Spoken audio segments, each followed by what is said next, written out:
बारामतीच्या रॅलीमध्ये पाऊस खूप पडत होता. खरं म्हणजे मी भाषण करणार नव्हतो. सगळ्यांची भाषणं आम्ही ड्रॉप करून अजितदादाला सांगितलं तुम्ही आता उरका, पाऊस खूप झाला. भाषण चालू असताना पाऊस थांबला म्हणून मला सांगितलं की परत तुम्ही बोला. आणि मी हेच बोललो की पवारसाहेब, तुम्ही ओबीसी आरक्षणाची अंमलबजावणी केली या महाराष्ट्रामध्ये, पहिल्यांदा केली. त्याच्यामध्ये तुम्ही शिक्षण, नोकरी आणि राजकीय आरक्षण ह्या सर्व जे आहे भटक्या, विमुक्त आणि ओबीसीना सगळ्यांना दिलं. मोठं धाडसी पाऊल होतं. पण असं धाडसी पाऊल पवारसाहेबांनी मागे पण उचललेली होती समाजाचे प्रश्न सोडवण्यासाठी.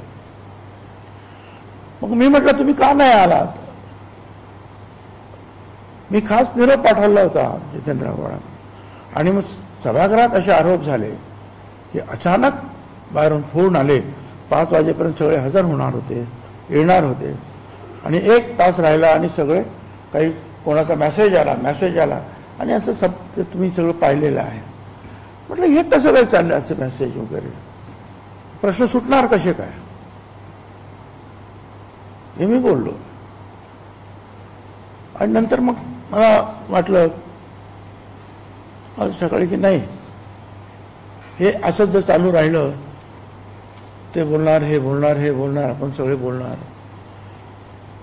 काही लोक तर असे असतात की बस जेवढं पेटल तेवढंच बरं आहे. परंतु त्याचे सामाजिक परिणाम काय होतात त्यांचा अभ्यास कदाचित काही लोकांना नसतो.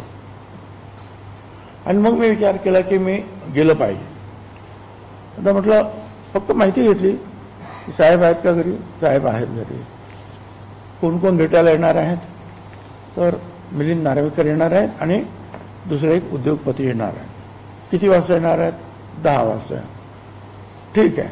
म्हणजे म्हटलं 10 वाजता साहेब बाहेर आले त्यांना भेटायला की आपण त्याच वेळेला 5-10 मिनिटं उशिरा आपण तिथं बसलो जाऊन तर आपल्याला ते भेटणार.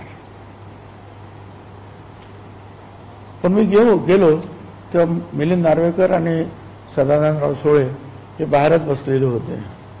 आणि मला त्यांनी सांगितलं की साहेब झोपलेले आहेत. त्यांची 10ची अपॉइंटमेंट होते. 10:30 आले. 11:45 वाजेपर्यंत मिलिंद नार्वेकर आणि आम्ही दोघे बसलो. नंतर मिलिंद नार्वेकरांना सदानंद सुळेचा आपला निरोप आला.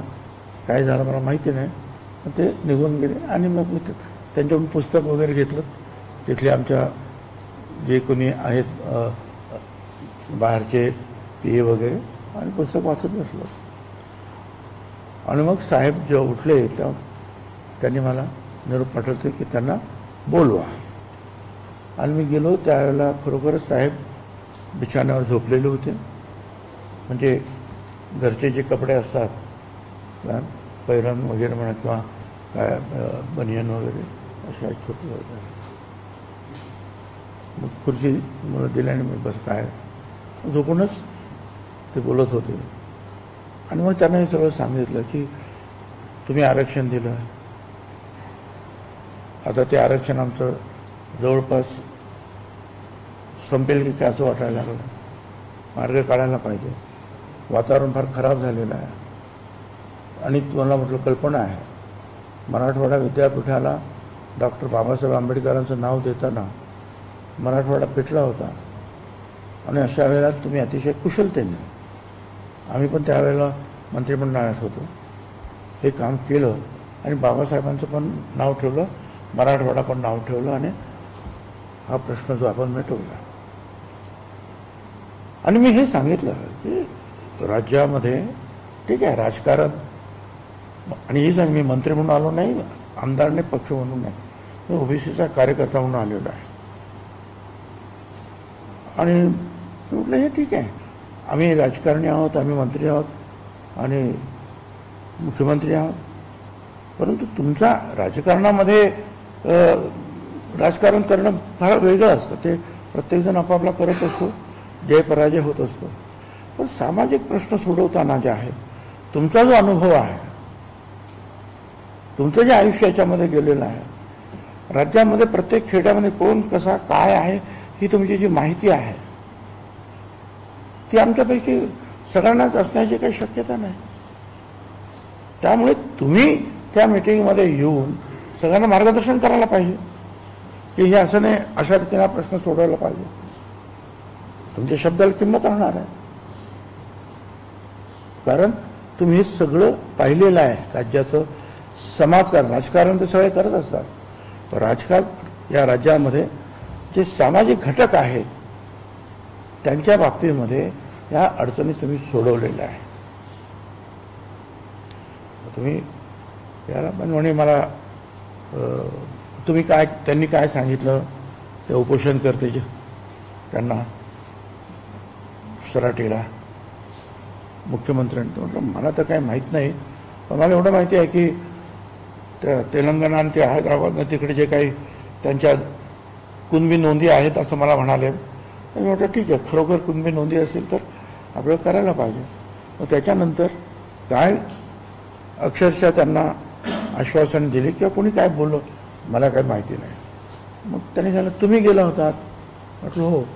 तुमच्यावर मंत्री होते. म्हटलं सगळं होते, गिरीश महाजन होते, सावे होते, गुलाबराव पाटील होते. त्यांनी सांगितलं उदय सामंत होते. म्हटलं हो साहेब, उदय सामंत पण होते. 5-6 लोक होते आम्ही. तुम्ही काय सांगितलं हाकेंना आणि ते वाघमारे बसले होते त्यांना. मग आम्ही काही सांगितलं नाही काय सांगितलं. मी म्हटलं मीच होतो ना तिथे, मला माहिती आहे मी काय सांगितलं. मी एवढंच सांगितलं की तुम्ही आता उपोषण सोडा. उपोषण हे जागृतीसाठी करायचं असतं, जागृती झालेली आहे, परंतु उगीच किडनी किंवा लिव्हर हे त्या आयुष्यभर खराब करून घेणं किंवा अर्पण करणं, आत्मार्पण हे काही बरोबर होणार नाही. आपण चर्चेने प्रश्न सोडू, तुम्ही आमचं ऐका आणि उपोषण सोडा. आणि मग त्या दोघांनी उपोषण सोडलं आणि मग म्हटलं पुण्याला पण येऊन ते ॲडव्होकेट मंगेश ससाणे यांचं सुद्धा आम्ही उपोषण सोडलं. हो ठीक आहे म्हणले, आम्हाला काही माहीतच नाही काय चर्चा झालेली आहेत. आणि मग त्यांचं असं परत म्हणणं पडलं की बा आता हे सगळे एवढे 50-60 लोक असतात, त्याच्यामध्ये ह्या नाजूक प्रश्नावर चर्चा करताना कसं काय होणार. म्हटलं हरकत नाही साहेब, तुम्ही मीटिंग बोलवा, मुख्यमंत्री आणि कोणाकोणाला बोलवायचं तुम्ही बोलवा, आम्ही येतो तुमच्याकडे. नाही म्हटलं साहेब म्हणलं की